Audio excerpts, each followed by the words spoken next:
Welcome to another episode of our series on the architecture of reality. I am still out of my office due to a leak in my daughter's bedroom. We've got the leak solved, but now we've got fans running to dry everything out. So my son is still sleeping in my office, which means I can't record early mornings in my office. And we've been talking about the interconnectedness and the metaphor system of a chain of concentric circles connected that connect upwards in the medieval mind. And one of the most important differences between the ancient conception of the chain that connects everything and the medieval conception, we talked a little bit about it when we talked about Maximus the Confessor, but one of the biggest differences is that the great chain in the ancient world was considered a great chain of being. It was an ontological chain. It was metaphysically interconnected, whereas in the medievals and the into the early Reformation, the understanding was not an ontological chain of connection, but an economic chain, metaphysically speaking. So how that works is ontology has to do with being, what species a thing is, and economic has to do with the role that thing is for. So in the Trinity, the Father, Son, and the Holy Spirit are all ontologically the same. They are all ontologically God. There is one God, and they all share in the ontological nature of God. So the Father is God, the Son is God, the Spirit is God, and there's not a hierarchy of being. Now, economically, the Father, Son, and Spirit have relationships and different roles, different jobs in salvation. They do different things in creation. They're ontologically the same being, the same species of being. It doesn't work quite the same way because they are an uncreated being, so they're not a thing, a created thing, so there's not really speciesization in uncreated being the way there is. So it's kind of a metaphor, an analogy from creation, and those always break down. But there is in creation, God created lots of different species, ontological species of being. So a giraffe and a planet are different things. They are different species, but they are both created things. So they have the same kind of being, but ontologically they're different things. And that the debate about where a thing gets its thingness, where a thing gets its ontology, has there's lots of ink has been used in that debate. So you have Platonic leaning Christians that would say that the mind of God is what the mind of God thinks a thing is. That's where it gets its ontology from. It derives it from God's knowledge of it. So God created a thing according to what it was in his mind, and then that relationship is extended into reality, and that's what a thing is. And then you have folks that lean into a more Aristotelian direction that say a thing gets its nature, its ontology, its metaphysical nature from the creation, from the form that it was created in, right? So, and then you have people say, well, it's the word that God speaks over it that gives it its nature, right? That what God says it is, that's what it is. And because God created with words in the beginning, he spoke and it was. All three of them, I think, have a good a good argument to be made, and really are kind of looking at the thing from a different perspective. There's I think you can actually pull all three together by means of the creation narrative in Genesis and show that all three are actually true. And it's just a different angle that you're looking at something from. But the fact that a thing is what it is because it is created by God to be that thing is an important part of a Christian understanding of the interconnectedness of all things, because in the ancient world, as well as the Gnostics of the first few centuries, the Gnostics of Florence in the revival of Gnosticism, the Gnostics in the Enlightenment had a similar sort of understanding of a chain of being where things didn't have ontological being. All they had was the shape that they were currently in, and then in a Gnostic understanding, they partake more or less of divine nature. So God at the top was pure being. He was pure ontological divinity. And then at the bottom, you had things like dirt and rocks that had no divine being. And then the more, the closer to divine being you got, the more like God you became ontologically. And that the goal of the word of life was to move up the ontological being. And what that created in practice was that some people were more human than others.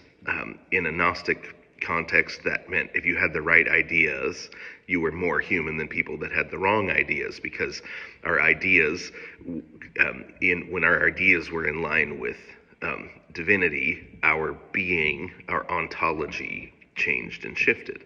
You had other places where, as the great chain of being is laid out, you had things like, well, citizens are more human than slaves. So citizens get human rights and slaves don't get human rights. In Rome, for example, or men are ontologically more godlike than women, and so men have more rights. They're closer to God, and then women have to go through men to be like God, or join themselves to a man to be like God. Well, when Paul lays these things out, when he lays out in opposition to that men and women and citizens and slaves and Romans and barbarians and Greeks and everyone was ontologically the same species of being. Every human was a reflection of the image of God by means of being human. And then there were economic differences within institutions. So within the institution of marriage, for example, you have the same metaphor system that is used. Paul uses the same metaphor system that he does about the civic world, right, where you've got a head and a body. So you have economic differences, but the species is the same. So ontological equality, and then economic roles that are different within an institution.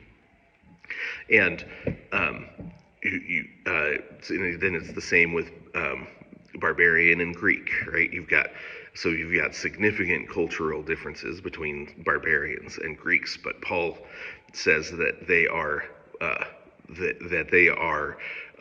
one. He owes each the same because they are made in the image of God, right? So there's this ontological equality of species, and the word species has been brought into biology and used in kind of the family, the evolutionary family tree of biology. So the word, but it was taken from metaphysics, right? So you applied in a new way. So when you have all human beings the same kind of creature, and as Paul says, he owes them all love, there's a there can be economic differences. Somebody can be a citizen, and another person not a citizen. They have the same ontological, they have the same ontological being, and so they are owed the same honor and justice and love, the things, because they're made in the image of God, and we return our love to God by serving our neighbor, by loving our neighbor. But they can have a different metaphysically economic position, because if you're not a citizen, if you're a citizen of Mexico versus a citizen of America, you are in different justice systems. Now, both justice systems are required by God to give justice, but you have some different forms of justice systems, a different language in the justice system, and all those sorts of things. And so but it isn't a difference of being. You don't say, well, which of these is higher, which of these is more human, and which of these is less human, right? It's not in that situation. So and what the medievals did is they took that metaphor of the chain and they de-ontologized it. So everything that wasn't God had dependent being, and God was the only thing with independent being. And you didn't have certain things that were more ontologically like God, or closer ontologically to God. Nothing is ontologically like God. Everything reflects God allegorically in their economic place in a different way. But angels aren't more divine, and we are less divine. We are both created. We have the same kind of created being, and then we have different places within the world. So, and the medievals, they sent that all the way up through the heavens. So you had all sorts of different kinds of angels. You had planets, planetary intelligences. You had all sorts of things like that were just as created as us. And so the chain of being was de-ontologized, which means that the chain of being was taken out of the realm of different sorts of metaphysical beings, closer or less than God. And instead, it was an arrangement of the created order. And then you had mankind was considered a microcosm of that whole created order, and so that he could reflect the entire creation in his being, in who he was, when he submitted himself to his place in reality. And that was we were intended to be the lords of creation, right? So by removing the great chain of being, you actually moved mankind up economically into somebody that got to take dominion of the whole world, right? That the whole world was the sphere of mankind's dominion. Whereas before, we were subject to angels, we were subject to the planets, we were subject to creation in the great chain of being, because we were less divine than angels. But that's not the case biblically speaking. It's also just not the case. It wasn't the way the medievals thought. So you have somebody like St. Francis, who writes a poem called Brother, Sun, Sister, Moon, right? Which is very different than somebody like Pliny the Elder, who's afraid that Mars is going to get him and destroy his fields if he's not careful, right? It moved us into a relationship with creation where we didn't have to be afraid of it anymore, because it was a creature just like us. All of creation was a creature just like us, and we were intended to take dominion over it, which means bring it to its intended end, transform it into what it could become by actually embracing our dominion over it. So by de-ontologizing the great chain of being, it moved mankind up into a relationship with the world, where instead of fear, it was a relationship where it made scientific advancement possible. It made international relations, and international peace a distinct possibility, because you weren't dealing with people that if you didn't subject them and use them to move up the chain of being, they would subject you. You were dealing with other people, and the Prince of Peace ruled them just like the Prince of Peace ruled you, and so the goal was peace. Even if there had to be war, the goal was always peace. It reoriented the relationship between mankind and the world. And that's why when this Gnosticism and the great chain of being comes back in through communism and through evolutionary thinking and through all of the modernism and postmodernism, this return to a great chain of being understanding, why it's so destructive, and why it's the sort of thing that we need to make sure doesn't make it back into the world.